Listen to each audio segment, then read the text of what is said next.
first ever TRIFOLD phone by Huawei. It's a revolutionary technology na nilabas si Huawei kamakailan lang, and it is selling like hotcake in China. The Huawei Mate X3 Ultimate gives you a tablet-like experience inside your pocket, except that it's quite pricey. More details after this quick intro.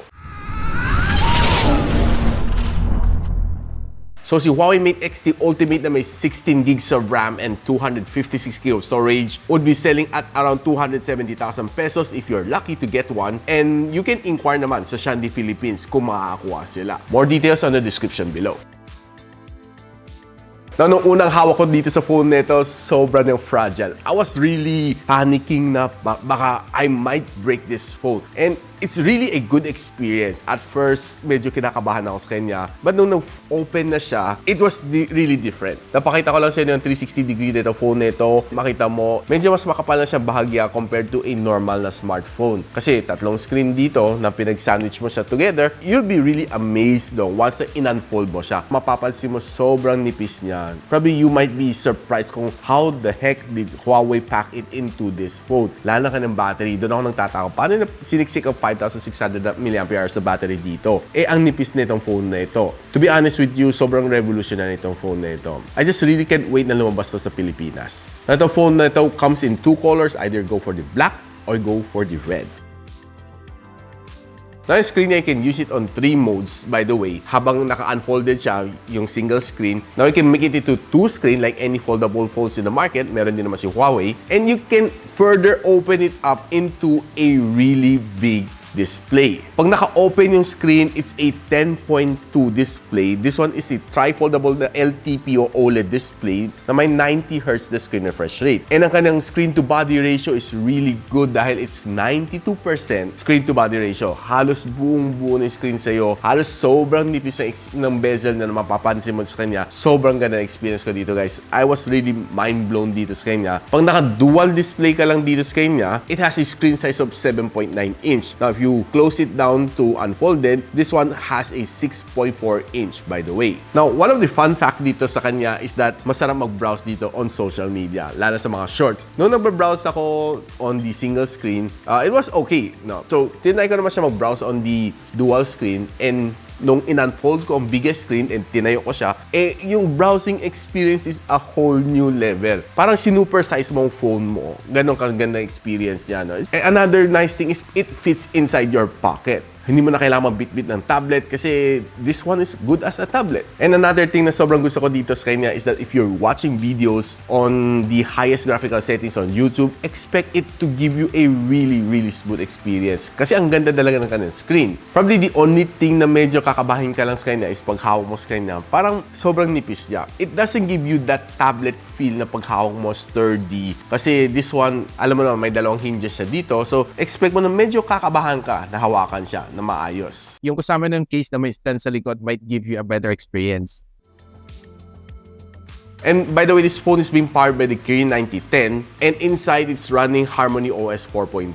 And so far, this one only is released in China, and I heard some rumors that it's going to come out globally pretty soon, probably next year. Eh, ang pre-orders sa China, 5 million units. I'm not sure kung makakapag-supply pa nga sila dito outside China. Now, hindi ganun kataas ang kanyang Antutu benchmark score. It roughly gave me a 870,000 points dito sa benchmark na ito. And nung sinalang ko sa Wildlife Extreme, nakakuha naman siya ng 1,400 na loop score and 58% na stability. Now, despite this phone being so thin, I was really surprised na how they were able to pack in a 5,600 mAh na battery dito sa phone na ito. It's even bigger than yung mga standard na smartphone na meron 5,000 mAh. Plus, meron siya 66 watts na wired charging and 50 watts na wireless charging. Meron siya 5 watts na reverse wired charging and 7.5 watts na reverse wireless charging para mag-charge yung mga AirPods mo. Now, I'm pretty sure siguro ang battery life nito won't be that good. I was able to run this for around mga 2 hours, and pansin ko ang battery niya, nung start in-experience ko itong phone na ito, roughly nasa 40% pa kanyang battery. Nung after mga 2 hours, pansin ko nasa 20% na lang siya. And most of the time, naka-trifold ako, so expect this phone to drain faster, especially when you're always using the triple screen. Pagdating naman sa kanyang sounds, this phone has stereo speaker. One of the things na tinry ko dito sa kanya is habang nanonood ako ng video dito, pinatry ko patugtugin siya. Malakas ang kanyang sound na, except hindi ko lang siya ma-captured kasi medyo maingay ang surrounding ko. But rest assured na I would say yung sound niya is pretty okay. Excellent ang kanyang sound, malakas siya.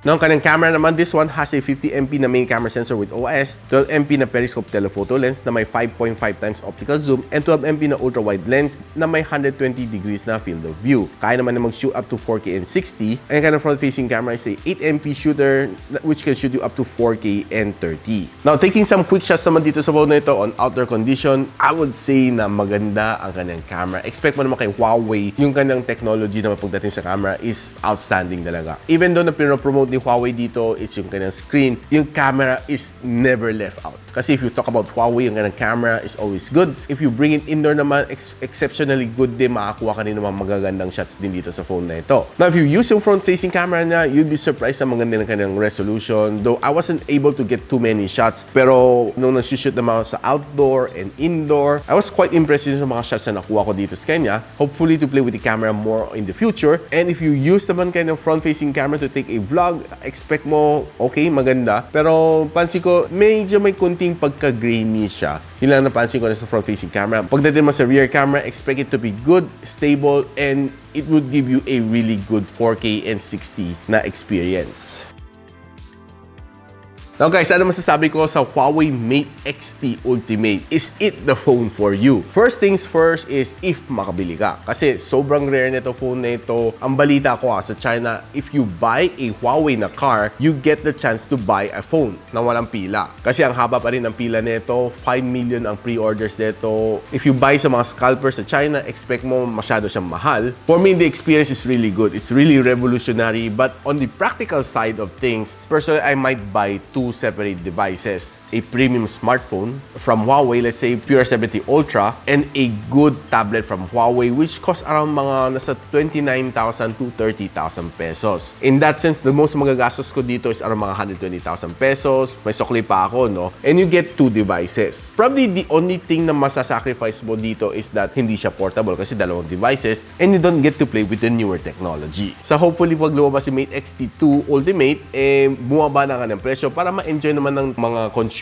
ang technology of the future at a more affordable price point. But for me right now, it's not practical to spend 270,000 pesos. Kayo, anong thoughts niyo? Let me know in the comments. But if you want to buy this phone, you can check it out kay Shandy Philippines. I'll be linking on the description box below. Just contact them on FB para malaman kung makakapagbili kayo na itong phone na ito. Now, if you like this video, don't forget to share it to your friends. And sub to this channel is definitely awesome. I'll see you in the next one.